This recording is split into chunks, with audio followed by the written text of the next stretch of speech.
ఇది కేవలం సమాచారంగా మాత్రమే భావించండి. వైద్య నిపుణులను సంప్రదించండి. ఆస్తమా అంటే ఏంది ఫస్ట్?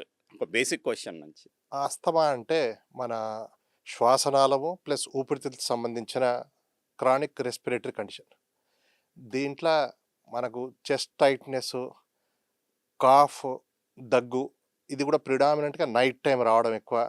ఆయాసం రావడము, పెళ్ళికూతురు రావడము ఇలాంటి సింప్టమ్స్‌తోని చాలామంది అంటే అడపాదడపా బాధపడుతూ ఉంటారు.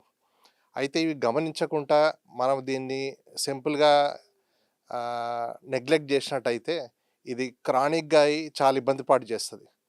దీనివలన ఫ్రీక్వెంట్ హాస్పిటలైజేషన్ కానివ్వండి, కొన్ని విపరీత పరిస్థితుల్లో ప్రాణాలు కోల్పోవడం కూడా జరుగుతూ ఉంటది. సరే అంటే ఇప్పుడు ఒక మనిషికి తనకు ఆస్తమా ఉందని తెలియడం ఎట్లా సార్? ఇప్పుడు మనకు నేను చెప్పిన సింప్టమ్స్ దగ్గు గానీ, ఆయాసం గానీ, పిల్లికూతలు, ఛాతీ పట్టేయడము ఇలాంటి సింప్టమ్స్ ఉన్నవాళ్ళు దగ్గరున్న డాక్టర్‌కి వెళ్తే వాళ్ళు ఇమ్మీడియేట్‌గా చెప్తారు మీకు. అంటే మీకు ఇలాంటి ప్రాబ్లమ్ ఉన్నట్టు అనిపిస్తుంది అని దానికి సంబంధించి టెస్ట్‌లు సింపుల్ టెస్ట్ ఉంటది. Lung function test. అది చేస్తే మనకు ఆస్తమా ఉంది లేదు తెలుస్తుంది.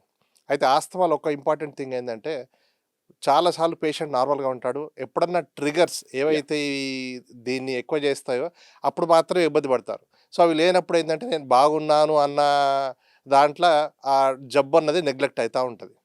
సో, ఈ ఆస్తమా వల్ల ప్రపంచవ్యాప్తంగా కూడా చాలామంది బాధపడుతూ ఉంటారు. దీని గురించి world asthma day first Tuesday of May ప్రతి సంవత్సరము జరుపుతూ ఉంటది.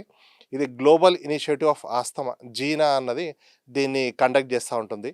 అయితే ఈ సంవత్సరము దీని థీమ్ ఒకటి ఉంటుంది. ప్రతి సంవత్సరం ఒక థీమ్ ఇస్తారన్నమాట. అంటే దాని అవగాహన గురించి.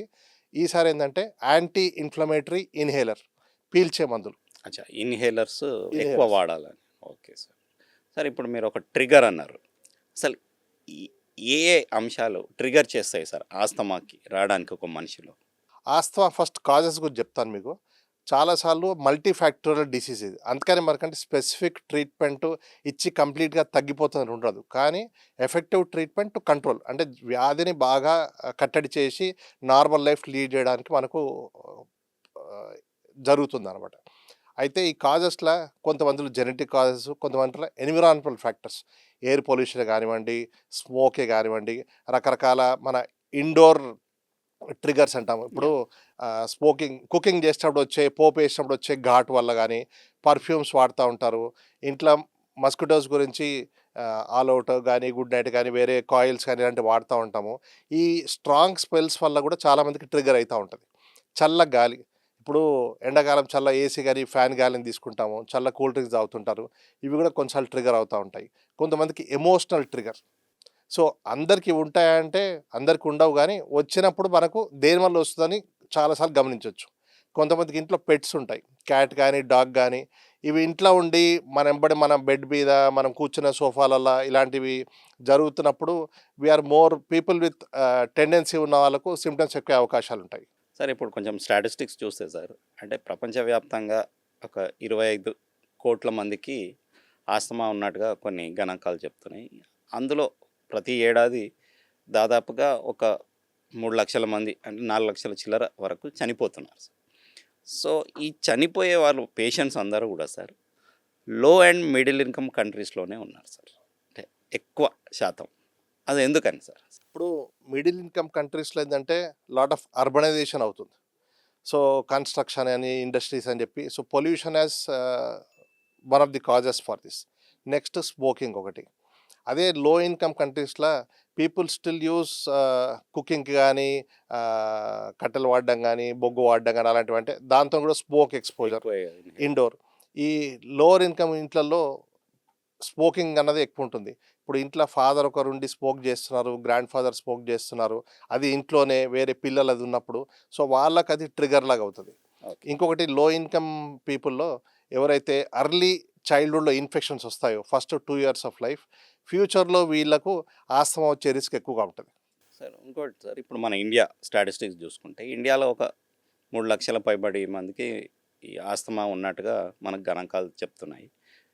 యాన్యువల్లీ అంటే సంవత్సరంలో ఒక 1,00,000 మంది వరకు చనిపోతున్నట్టుగా అంటున్నారు. అండ్ మన అంటే డెత్స్ పెద్ద ఎత్తుననే కాంట్రిబ్యూట్ చేస్తున్నాయి ఓవరాల్ వరల్డ్ స్టాటిస్టిక్స్లో చూసుకుంటే. ఇక్కడ ప్రధానంగా ఏమున్నాయి సార్ మన ఇండియన్ కండిషన్స్కి సంబంధించి ప్రజలు ఈ ఆస్తమా బారిన ఎందుకు పడుతున్నారు? ఇప్పుడు నేను మీకు చెప్పినట్టు ఈ ట్రిగర్ ఫ్యాక్టర్స్లో పొల్యూషన్ ఒకటి మెయిన్ ఇంపార్టెంట్. మళ్ళా ఇండోర్ పొల్యూషన్, అవుట్డోర్ పొల్యూషన్ అంటే మనం బయటికి వెళ్ళినప్పుడు ఎక్స్పోజ్. ఇండోర్ పొల్యూషన్ నేను చెప్పినట్టు ఇంట్లో అగరబత్తీలు వెలిగించడము, ధూప్ స్టిక్స్ వెలిగించడము. ఇప్పుడు మనం రోడ్ బయటకు వెళ్తే కొన్నిసార్లు ఈ ఊది వేస్తుంటారు కార్ దగ్గర. వాళ్ళు కార్ దగ్గర వేసి ఇట్లా ఇట్లా అన్నప్పుడు ఆ కార్లోకంతా అది ఆ వెంటిలేటర్ ద్వారా ఏసీ ద్వారా వస్తుంటుంది. ఇవన్నీ కూడా అంటే short period of time exposure to smoke. ఇప్పుడు ఇంట్లో హోమం చేస్తుంటారు కొంతమంది రెగ్యులర్గా. అప్పుడు 10-20 మంది కూర్చుంటారు, అందులో ఒకరిద్దరికి మాత్రమే దాని ఎఫెక్ట్ అవుతుంది. అంటే ఒకటే షార్ట్ డ్యూరేషన్ ఆఫ్ టైంలో హెవీ ఎక్స్పోజర్ అయ్యి వాళ్ళకు ఇమీడియట్గా ఆయాసం రావడము, దగ్గు రావడము, ఛాతీ పట్టేయడము, పిల్లి కూతలు రావడము ఇలాంటివి జరుగుతూ ఉంటాయి. సో వేరియస్ ట్రిగ్గర్స్ ఉంటాయి. ఇప్పుడు ఇంకోటి ఏంది, అందరూ అఫోర్డబిలిటీ పెరిగి యూజ్ ఆఫ్ పర్ఫ్యూమ్స్ ఎక్కువైనాయి, సెంటెడ్ సోప్స్ ఎక్కువైనాయి. ఇవన్నీ కూడా మనకు తెలియకుండానే ట్రిగర్స్ అవుతూ ఉన్నాయి. ట్రిగర్ అవుతూ ఉంటుంది, అంటే మనకు కాన్షియస్ మనకు ఉండదు. ఇప్పుడు అందరం కూడా ఏసీలు వాడుతున్నాము. ఏసీ టెంపరేచర్ బిలో 26 తీసుకురాకూడదు వీళ్ళకు. డైరెక్ట్గా ఎయిర్ ఫ్లో మన పైకి ఫేస్ పైకి రాకూడదు. అంటే కొన్ని సింపుల్ జాగ్రత్తలు పాటించడం వల్ల లైఫ్ స్టైల్ అనేది చాలా ఇంప్రూవ్ అవుతుంది వీళ్ళది. కార్ ఏసీ వలన కూడా ఏమైనా ఇబ్బంది ఉంటుంది సార్? కార్ ఏసీ మనము సంవత్సరానికి ఒకసారి సర్వీసింగ్ పంపిస్తాం. సో ఫిల్టర్స్ అనేవి క్లీన్ కావు. సో మనం ఎప్పుడు కార్ ఎక్కగానే వేడిగా ఉందనిపిస్తే ఏసీ డక్ట్ మన వైపు పెట్టుకొని we feel happy that cold air. దాని ద్వారా ఎంత డస్ట్ వస్తుంది, ఎంత మనకి ఎక్కువ అవుతుంది అనేది చాలామంది గ్రహించారు.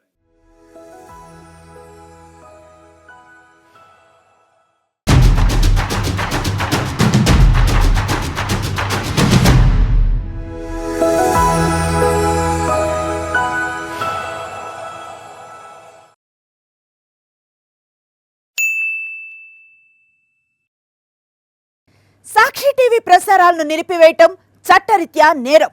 సాక్షి టీవీ ప్రసారాల కోసం మీ స్థానిక కేబుల్ ఆపరేటర్ను వెంటనే సంప్రదించండి. DTHలో ఇంటర్నెట్లో కూడా సాక్షి టీవీ ప్రసారాలను వీక్షించవచ్చు.